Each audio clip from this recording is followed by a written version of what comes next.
আপনারা যারা গর্ভবতী বা আপনাদের যাদের অলরেডি বেবি হয়ে গেছে, আপনাদের জন্য গর্ভবতী ভাতা সম্পর্কে একটি খুবই গুরুত্বপূর্ণ আপডেট নিয়ে আজকের এই ভিডিও টিউটোরিয়াল। তো আপনারা অনেকেই জানেন, গণপ্রজাতন্ত্রী বাংলাদেশ সরকার মহিলা বিষয়ক অধিদপ্তর থেকে গর্ভবতী মহিলাদেরকে গর্ভবতী ভাতা দিয়ে থাকে। তো আপনারা অলরেডি অনেকেই গর্ভবতী ভাতা পেয়েছেন বা অনেকেই রানিং পাচ্ছেন।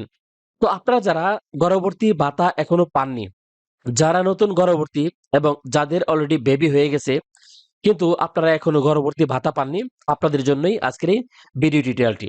তাহলে চলুন মহিলা বিষয়ক অধিদপ্তরের যে গুরুত্বপূর্ণ বিজ্ঞপ্তিটি, গর্ভবতী ভাতা সম্পর্কে যে বিজ্ঞপ্তিটি, তা আমরা এক নজর পড়ে দেখি। প্রথমেই রয়েছে ক্রমিক নং ১, উপজেলার সংখ্যা ১৮৩টি, ইউনিয়নের সংখ্যা ১৫৩০টি এবং ইউনিয়ন প্রতি মাসে বরাদ্দ ৯ জন। তারপর রয়েছে ক্রমিক নং ২, উপজেলার সংখ্যা ৯টি, লার্নিং হাব উপজেলা, ইউনিয়নের সংখ্যা ৮৬টি এবং ইউনিয়ন প্রতি মাসে বরাদ্দ ১৫ জন। তারপর রয়েছে ক্রমিক নং ৩, উপজেলার সংখ্যা ৩০৩টি, ইউনিয়ন পরিষদের সংখ্যা ২৯৮২টি এবং প্রতি মাসে ইউনিয়ন প্রতি বরাদ্দ ৫ জন। সর্বমোট উপজেলার সংখ্যা ৪৯৫টি এবং সর্বমোট ইউনিয়নের সংখ্যা ৪৫৯৮টি এবং সর্বমোট গর্ভবতী ভাতা দেওয়া হবে ৩,৫৯,৬৪০ জনকে। অর্থাৎ ৪৯৫টি উপজেলায় ৪,৫৯৮টি ইউনিয়নে মোট গর্ভবতী ভাতা দেওয়া হবে ৩,৫৯,৬৪০ জন গর্ভবতী মহিলাকে। তো আপনারা দেখতে পাচ্ছেন, বিশাল একটা জনসংখ্যাকে কিন্তু গর্ভবতী ভাতার জন্য নির্বাচন করা হবে। অর্থাৎ আপনারা যারা গর্ভবতী বা অলরেডি বেবি নিয়েছেন, যাদের বেবি হয়েছে, যারা এখনো গর্ভবতী ভাতা পাননি, আপনারা কিন্তু এই গর্ভবতী ভাতার জন্য নির্বাচিত হতে পারেন। তো এখন আমরা জানবো নতুন নিয়মে গর্ভবতী ভাতা পাওয়ার জন্য কি কি কাগজপত্র গোছাতে হবে, অর্থাৎ কি কি কাগজপত্র লাগবে, কি কি কাগজপত্র আপনার থাকলে বা কি কি যোগ্যতা থাকলে আপনারা সহজেই গর্ভবতী ভাতা পেয়ে যাবেন। না টেনে পুরো ভিডিওটি দেখুন এবং ভিডিওতে ঠিক যেভাবে বলা হয়েছে সেভাবে আপনারা কাগজপত্র গুছিয়ে এগিয়ে যান, ইনশাল্লাহ আপনারা গর্ভবতী ভাতা পাবেন। আজকের এই ভিডিও টিউটোরিয়ালের মাধ্যমে জানতে পারবেন গর্ভবতী ভাতার জন্য আবেদন করতে কি কি কাগজপত্র লাগবে, কত টাকা লাগবে, কখন আবেদন করবেন, কোথায় গিয়ে আবেদন করবেন, নিজে নিজে আবেদন করা যাবে কিনা, গর্ভের বাচ্চার বয়স কত মাস হলে আবেদন করা যাবে, কত মাস হলে আবেদন করা যাবে না, কারা আবেদন করতে পারবেন, কারা আবেদন করতে পারবেন না, আবেদন করার কতদিন পর টাকা পাওয়া যাবে, প্রতি মাসে কত টাকা পাওয়া যাবে, প্রতি মাসে নতুন করে আবেদন করতে হবে কিনা, অর্থাৎ গর্ভবতী ভাতা সম্পর্কে A to Z তথ্য পাবেন আজকের এই ভিডিও টিউটোরিয়ালের মাধ্যমে। তবে ভিডিওটি শুরু করার পূর্বে একটি কথা না বললেই নয়, যারা এখনও আমাদের চ্যানেলটি সাবস্ক্রাইব করেননি, দেরি না করে এক্ষুনি সাবস্ক্রাইব করে ফেলুন এবং বেল বাটনে প্রেস করে রাখুন, যাতে করে নতুন কোনো ভিডিও আপলোড করার সাথে সাথে আপনারা নোটিফিকেশন পেয়ে যান। আর যারা অলরেডি সাবস্ক্রাইব করেছেন তাদেরকে অসংখ্য ধন্যবাদ। অনেকেই জানতে চেয়েছেন গর্ভবতী ভাতার জন্য আবেদন করতে কি কি কাগজপত্র লাগবে। গর্ভবতী ভাতার আবেদন করার জন্য অবশ্যই গর্ভবতীর জাতীয় পরিচয়পত্র থাকতে হবে, অর্থাৎ ভোটার আইডি কার্ড থাকতে হবে। অনেকেই জানতে চেয়েছেন জন্ম নিবন্ধন দিয়ে গর্ভবতী ভাতার জন্য আবেদন করা যাবে কিনা। আপনাদের প্রশ্নের উত্তর হচ্ছে, জন্ম নিবন্ধন দিয়ে গর্ভবতী ভাতার জন্য আবেদন করা যাবে না।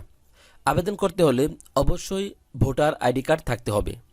গর্ভবতীর নিজের নামে অ্যাকাউন্ট থাকতে হবে, সেটা হতে পারে বিকাশ, নগদ বা রকেট অ্যাকাউন্ট।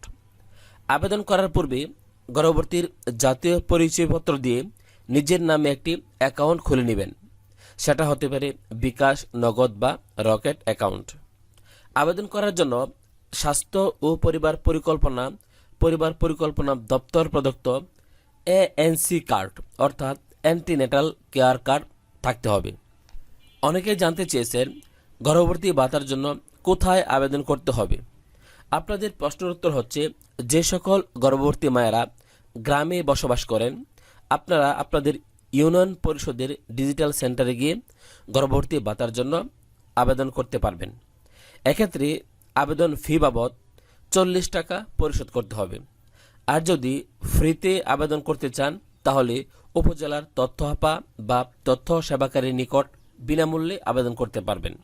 যে সকল গর্ভবতী মায়েরা পৌরসভার মধ্যে বসবাস করেন, আপনারা চাইলে পৌর ডিজিটাল সেন্টারে গিয়ে গর্ভবতী ভাতার জন্য আবেদন করতে পারেন। এক্ষেত্রে আবেদন ফি বাবদ 40 টাকা পরিশোধ করতে হবে। আর যদি ফ্রিতে আবেদন করতে চান তাহলে উপজেলার তথ্য হাপা বা তথ্য সেবাকারীর নিকট বিনামূল্যে আবেদন করতে পারেন। ইউনিয়ন, পৌরসভা বা সিটি কর্পোরেশনের বাহিরে যে সকল কম্পিউটারের দোকানগুলো থাকে সেখান থেকে আপনি চাইলেও আবেদন করতে পারবেন না। আপনাকে ডিজিটাল সেন্টারে গিয়েই আবেদন করতে হবে অথবা উপজেলার তথ্য হাপা বা তথ্য সেবাকারীর নিকট বিনামূল্যে আবেদন করতে পারবেন। এখন আমরা জানব গর্ভবতী ভাতার জন্য কারা আবেদন করতে পারবেন। গর্ভবতী ভাতার জন্য আবেদন করতে হলে অবশ্যই গর্ভবতীর বয়স 20 থেকে 35 বছরের মধ্যে হতে হবে। গর্ভবতীর বয়স 20 বছরের কম হলেও আবেদন করতে পারবেন না, আবার 35 বছরের বেশি হলেও আবেদন করতে পারবেন না। কাজেই আবেদনকারীর বয়স জাতীয় পরিচয়পত্র অনুযায়ী অবশ্যই 20 থেকে 35 বছরের মধ্যে হতে হবে। এখন আমরা জানব কখন গর্ভবতী ভাতার জন্য আবেদন করবেন। প্রতি মাসের 1 থেকে 20 তারিখের মধ্যে গর্ভবতী ভাতার জন্য আবেদন গ্রহণ করা হয়। কাজে প্রতি মাসের 1 থেকে 20 তারিখের মধ্যে নিজ নিজ এলাকার ডিজিটাল সেন্টারে গিয়ে অথবা তথ্য হাপার নিকট থেকে ফ্রিতে গর্ভবতী ভাতার জন্য আবেদন করতে পারেন। প্রতি মাসের 20 তারিখের পর কোনো আবেদন গ্রহণযোগ্য হবে না। কাজেই আবেদন করতে হলে প্রতি মাসের 1 থেকে 20 তারিখের মধ্যেই আবেদন করতে হবে। প্রতি মাসের ইউনিয়ন পর্যায়ের আবেদন গ্রহণ অবশ্যই প্রতি মাসের 1 থেকে 20 তারিখের মধ্যে সম্পন্ন করতে হবে এবং প্রাপ্ত আবেদন 20 থেকে 25 তারিখের মধ্যে যাচাই বাছাই পূর্বক ইউনিয়ন কমিটির সভার মাধ্যমে প্রাপ্ত প্রাথমিক তালিকা উপজেলা কমিটির নিকট প্রেরণ করবে। প্রতি মাসের 25 থেকে 30 তারিখের মধ্যে প্রাপ্ত প্রাথমিক তালিকা উপজেলা কমিটির মাধ্যমে উপজেলা স্বাস্থ্য ও পরিবার পরিকল্পনা দপ্তরের মাধ্যমে যাচাই পূর্বক তালিকা উপজেলা কমিটির মাধ্যমে চূড়ান্ত অনুমোদন হবে। অনেকেই জানতে চেয়েছেন আবেদন করার কতদিন পর টাকা পাবো। আপনাদের প্রশ্নের উত্তর হচ্ছে উপজেলা কমিটির মাধ্যমে গর্ভবতী ভাতার তালিকাটি চূড়ান্ত অনুমোদন হলে 1 মাস পর থেকে টাকা পাবেন। তো একটি বিষয় লক্ষ্য রাখবেন, প্রতি মাসের 1 থেকে 20 তারিখের মধ্যে আবেদন গ্রহণ করা হয়। যারা চলতি মাসে আবেদন করতে পারেননি তারা পরের মাসে আবেদন করতে পারবেন, কোনো সমস্যা নেই, কারণ প্রতি মাসের 1 থেকে 20 তারিখের মধ্যে নতুন আবেদন গ্রহণ করা হয়। শুধুমাত্র প্রথম এবং দ্বিতীয় বাচ্চা নেওয়ার সময় গর্ভবতী ভাতার জন্য আবেদন করতে পারবেন। তৃতীয় বা চতুর্থ বাচ্চার সময় গর্ভবতী ভাতার জন্য আবেদন করতে পারবেন না। অনেকেই জানতে চেয়েছেন গর্ভবতী ভাতার জন্য প্রতি মাসে আবেদন করতে হবে কি না। আপনাদের প্রশ্নের উত্তর হচ্ছে গর্ভবতী ভাতার জন্য প্রতি মাসে আবেদন করতে হবে না। একবার আবেদন করলে 3 বছর টাকা পাবেন। এখন আমরা জানব গর্ভবতী মাকে প্রতি মাসে কত টাকা ভাতা দেওয়া হবে। গর্ভবতী মাকে প্রতি মাসে 800 টাকা করে ভাতা দেওয়া হবে। এভাবে একজন গর্ভবতী মা 36 মাস পর্যন্ত গর্ভবতী ভাতা পাবেন। অর্থাৎ একজন গর্ভবতী মা 3 বছর পর্যন্ত গর্ভবতী ভাতা পাবেন। 3 বছরে সর্বমোট 28,800 টাকা ভাতা পাবেন। গর্ভবতী ভাতার জন্য আবেদন করার সময় আবেদনকারীকে 4 থেকে 6 মাসের গর্ভবতী হতে হবে। অর্থাৎ যখন গর্ভবতী ভাতার জন্য আবেদন করবেন তখন আপনার গর্ভের বাচ্চার বয়স হতে হবে 4 থেকে 6 মাসের মধ্যে। গর্ভের বাচ্চার বয়স 4 মাসের কম হলেও আবেদন করতে পারবেন না, আবার গর্ভের বাচ্চার বয়স 6 মাসের বেশি হলেও আবেদন করতে পারবেন না। কাজে আপনার গর্ভের বাচ্চার বয়স যখন 4 থেকে 6 মাসের মধ্যে থাকবে তখন আপনি গর্ভবতী ভাতার জন্য আবেদন করতে পারবেন। গর্ভবতীদের ভাতা সম্পর্কে কোনো প্রশ্ন থাকলে কমেন্টস করে জানাবেন। আপনাদের প্রতিটি প্রশ্নের উত্তর দেওয়ার চেষ্টা করব। যারা অলরেডি ভিডিওটি দেখেছেন আপনাদের উদ্দেশ্যে বলছি, আপনাদের আশেপাশে যদি কোনো গর্ভবতী মা থাকেন তাহলে তাদেরকে গর্ভবতী ভাতা সম্পর্কে বলবেন, যাতে করে তারাও আবেদন করতে পারে এবং উপকৃত হতে পারে। গ্রাম অঞ্চলে অনেক দরিদ্র গর্ভবতী মায়েরা এ সম্পর্কে জানে না, যার ফলে তারা তাদের ন্যায্য পাওনা থেকে বঞ্চিত থাকে। আপনার ছোট্ট একটি তথ্যের জন্য গ্রাম অঞ্চলের দরিদ্র গর্ভবতী মায়েরা উপকৃত হতে পারে।